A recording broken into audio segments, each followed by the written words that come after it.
All right, to make the base of your cheesecake, you need graham crackers chopped up. I have my butter melted in here. The recipe is in the description below, guys. I added 2 tablespoons of sugar. And I'm going to add 1.5 cups of graham cracker crumbs. Just pushing in the pie crust so that it will be all nice and compact and stay together.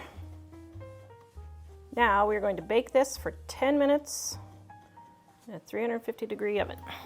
This recipe is in our Dining on a Dime cookbook, volume 2, on page 304 right there. The link is in the description below, 25% off right now. All right, I have softened all of my cream cheeses without melting them. Then I have my cornstarch, 1/4 cup. Then my sugar, then my vanilla. Now we're gonna add our eggs 1 at a time.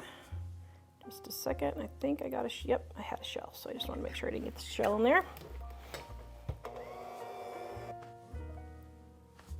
Oh my goodness, dear, does that look delicious? That looks amazing. I know you don't really appreciate cheesecake to the fullest extent, but I think I do, secretly. Secretly you do.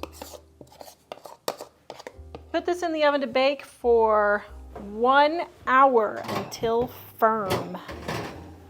Okay, this is not how the cheesecake is supposed to look. This is a cheesecake flop. Now, what I did was I put my knife around and loosened it. And here is the cheesecake. Now, here's what happened. First of all, I whipped it just a little too long, so that's why it cracked. But this whole thing is because 20 minutes into cooking, the oven turned off and we didn't know it.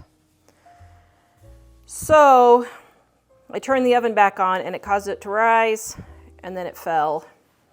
And so we're gonna go make another one now so you can see what it actually looks like.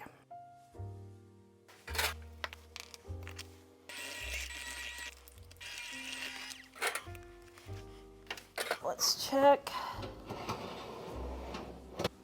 Okay, just gonna let it. Fortunately, my cheesecake cracked, but that's where our pie filling will go again. But this one turned out much better. Now, I never claimed to be a cheesecake expert, guys. I just like to eat cheesecake. And let me tell you, this is absolutely delicious. Here, that actually looks pretty darn tootin' good, if I do say so myself.